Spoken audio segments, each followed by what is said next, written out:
1 Peter chapter 1, and we're going to start this morning in verse 13. But I want to just kind of set the stage for us. Peter, as you know, was one of the disciples of Jesus, truly loved the Lord, and he found himself, after the Lord's death, really around 60 AD, writing a letter. And he wrote this letter to support, really it was a church that was scattered throughout what is now known as modern-day Turkey. And they found themselves in a dilemma where they were being persecuted for their faith. And so as a result of that, they were, as you can appreciate, they were finding themselves at times losing hope. And, whenever you stand for what is right, it can be sometimes a lonely stand, can't it? It can be difficult because although you may have your mind, made up that this is the right thing and the right way to behave, the right thing to do, sometimes it does get a little lonely. It can be a little hard. Sometimes you can find that only you're lonely, but you may find yourself being persecuted. In the modern way of thinking of things, it would be, who do you think you are? What makes you so good? Or you find us start talking about you, or trying to, the old saying, throw you under the bus and try to cause you to fall. And in this day, it was great persecution. The church was so persecuted that they found themselves being put to death because of their faith. And so the people found themselves really trying to hold on to what they knew and whom they trust. Peter wrote them to encourage them, first of all, of who they were. If you go back and read, you'll find in that first part of that chapter 1, he talks about giving praise. He talks about them having this new hope, a new birth, and an inheritance that was set up for them in heaven that would never spoil or fade. He wanted them to always be looking forward. And I encourage us too. Can't you agree that when you find yourself going through difficult times, you're best off to look at where you're trying to get to and not where you are? And you definitely don't want to look at where you came from. That's water under the bridge. But here, what Peter's telling them, really starting in verse 13, that since you are born again, since you have an inheritance that is kept in heaven for you that will never perish, spoil, or fade, since these things are happening, he says in verse 13, I want you to always prepare your mind for action. Listen to this, be self-controlled and set your hope fully on the grace to be given you when Jesus Christ, note again this future tense, is revealed. So he tells us to, one, set our minds to action. Two, keep yourself in control. Be patient. Trust God. And I submit to you, I don't know about you, I find myself, when I am not fully trusting God with what I cannot control myself, I sometimes lose control. I may say things I wish I hadn't said. I may do things I wish I hadn't done. I may behave in a way I wish I could roll back. Those things can happen to us, can't they? Especially in times of desperation. But in times of desperation, what Peter's saying here is when you find yourself in desperation, that's when faith really matters most. I don't have to exercise faith when things are going well. I don't have to exercise faith when I get a good report from a doctor, or when I get, an increase or a new job opportunity, or when things are well with my home and my family. I don't have to exercise faith really. I'm thankful, but I'm not having to invoke faith when things are well. We find ourselves really needing to invoke faith when things aren't well, when the doors are closed, when the bad report comes, when the home is shaken, when you're not certain about today, much less tomorrow. That is when faith is put into action. I think about us where the scripture is, who hopes for what they already have? But what we don't have, we wait patiently for. That waiting patiently for, that's faith. Now, what Peter was being very careful of here, as we're going to see in a moment, is he knew that when we find ourselves with our backs against the wall, and we find ourselves losing hope, if we aren't very careful, we'll find ourselves doing the things we know we ought not do.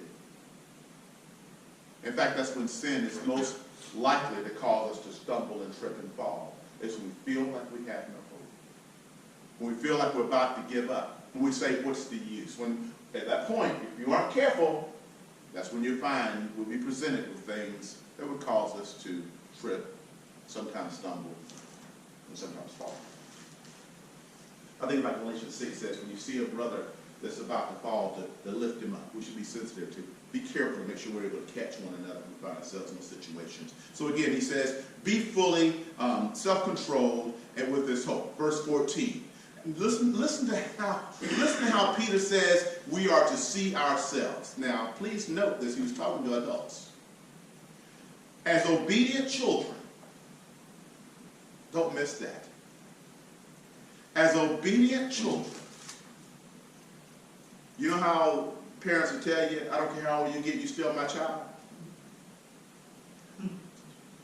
Well, guess what? No matter how old you get, you're still God's child.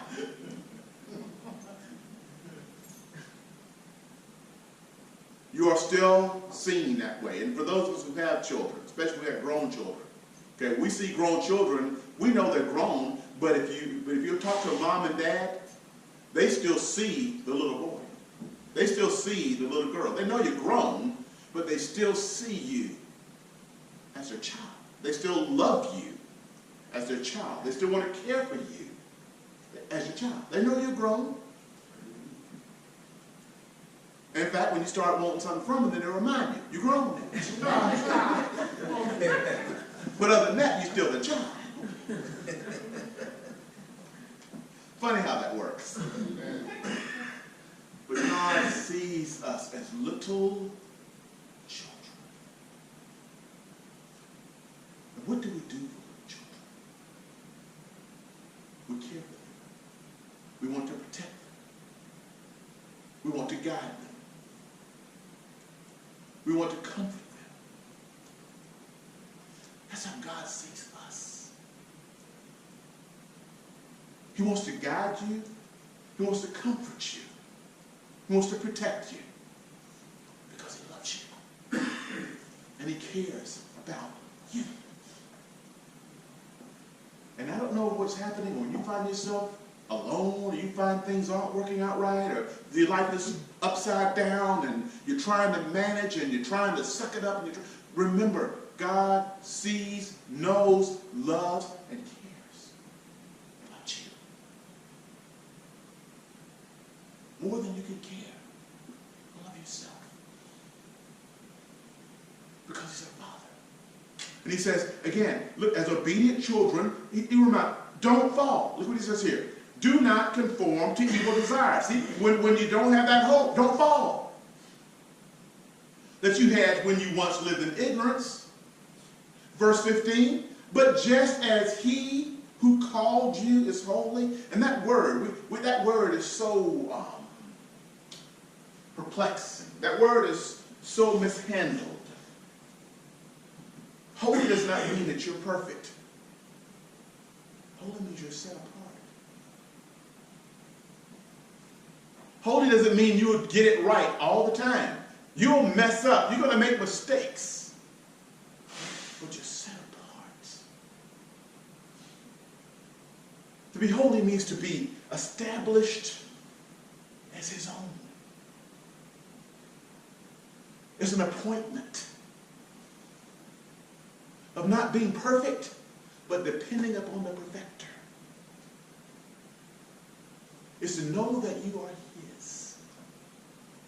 And that you're dearly loved. A masterpiece. One of a kind. Preordained life. From the moment you were in your mother's womb. Every day was ordained, set apart, established. That's that holiness. And he's saying, I want you to walk in how I have established your life as you trust me. Because when you are walking and trusting me and things come up that contradict my way, you will have to make a choice. And when you make the choice that you know you should make, instead of the one you know you ought not make, that is when you're practicing holiness. Because holiness is not lip service. Holiness is not the way you talk or the way you dress. Holiness is a lifestyle. It's a walk. It's a walk as a little child, trusting in a sovereign Father, leaning on Him, trusting Him in every area of your life. That when things aren't going right and the waves are rising and the storm is coming, that you run to Him as your protector. And when you fall, you know He's going to pick you up because He loves you. In fact, you are dearly loved. Peter was reminding this church, these believers, that although you're scattered right now and you're going through great persecution, your Heavenly Father sees you and He's going to protect you, and you are dearly, dearly loved. Therefore, do not find yourself. Many times, people find themselves backsliding, as we would call it. What does that mean? It means the things they've been delivered from, going back and doing them again. That invitation often comes in the midst of struggles. You're more likely to go back into things you know you don't want to be a part of when you find yourself let down, when you find yourself disappointed, when you find yourself shipwrecked.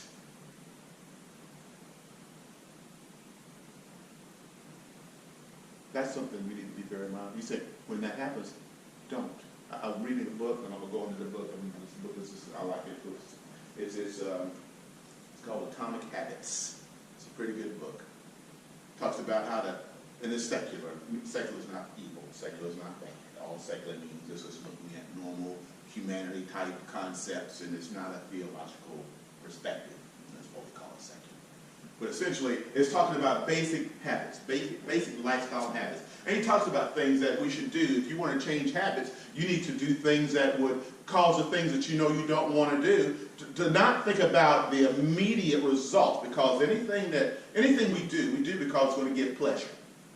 We're designed to want pleasure instantly. We want immediate pleasure at the risk of the future, pain. The one who's in addictions. The addiction is something they do that's for an immediate pleasure. They know that at the end it's going to be pain, the hangover or the whatever comes from it. But as a result of wanting that immediate pleasure, they will sacrifice the future pain for the immediate pleasure. That's what sin does to us. Sin will have us gratify the immediate pleasure in spite of the future pain. Holiness will say, I will go through the immediate struggle for the future pleasure. When we don't do the things we know we ought not do, at that moment, we're denying ourselves, and that feels painful. But the future pleasure of looking back and saying what I did not do is a reward. Many find themselves unable to do the things they want now because of the pleasure they had earlier. It's the same as investing. Investing that's money I really want to spend now. So it's kind of a pain to sacrifice. Don't we use those words? We're going to sacrifice right now. We're going to sacrifice and save. And it's a loss now, but what is it for? A future pleasure. So when we find ourselves in that mindset, we begin to understand all we got to do is turn it around. Because and that's what sin does. Sin gets us to twist things up. Sin is backwards. Sin is getting things that are right backwards. It's really what it is. So when you find yourself going through trials, and you find yourself going through struggles, and there's an immediate pain, trust God as you go through the pain for the future pleasure of having not fall. Does that make sense? So again, those things you know you don't want to do, make them unattractive by thinking about the future pain versus the current pleasure. Likewise, those things that you know you want to do, make them more attractive, make them more accessible is what it said. I've been wanting to start playing my guitar, and Margaret doesn't know this yet, but she's finding out now. I want to play my guitar more and play my horn more, my saxophone. I said, okay, and she didn't want me to do this, but it's okay, if that's what you want to do, don't have it up like I've got it upstairs, you know, in a case. Do what? Put it out. Put it on a stand. Put it where it's within your normal path, and guess what you'll be more likely to do? You're going to be more likely to pick it up because it's more convenient, it's more right there. Okay? So therefore, the things you know you ought to do that are the right things. Make it more, put it more in your presence. If you want to read the Bible more, put, the old folk used to have I was going to say old folk, people. But really, in the old days, you'd go to grandma's house or whatever, that Bible was where? On the coffee table, wasn't it? It was in the living room. It was right there, right? Guess what? That was keeping it more within their sight. Guess what they were more likely to do? They were more likely to pick it up. They were more likely to open it up. That which you put in front of yourself, more accessible, is that which you'll be more likely to do. Let it be the things you know that will help you to fall, just to walk and not to fall. So he's saying here, be careful of this, verse 15. But just as he who called you is holy, so, here it is, so be holy in all you do. So I'm going to take this and say it this way. But just as he who called you is set apart, so be set apart in all you do. Can you see the difference? Because the connotation is not the way the world has distorted what it means to be holy. So just as he is set apart, you be set apart in all you do. Just as he was in the world, but not of the world, so you be in the world, but not of the world in the things you do. Be the one that has a different answer, a different approach, a different solution, a different perspective is the word. The things we find ourselves going through. I wanted to give you one more thing because I was looking this morning before I go, that I had it on my phone, so bear with me as I go there real quick. That I wanted to share with you that I thought was something for us to remember. And this comes from Ephesians chapter 1, starting in verse 11. In him we were chosen, having been predestined, according to the plan of him who works out everything in conformity with the purpose of his will. Why? In order that we, who were the first to be put our hope in Christ, might be the praise of his glory. His desire as we walk in this being set apart is to be those who in that walk is giving him praise and glory. It's not about coming into church we praise, giving praise and glory. It's when we find ourselves walking in the world. That is what matters most as far as giving him praise and glory. It won't necessarily be with our lips, but it'll be with our walk in a world that so desperately needs to know him. Don't be afraid to be holy. Because all it means is that you are set apart, predestined for his promises, just as he was set apart.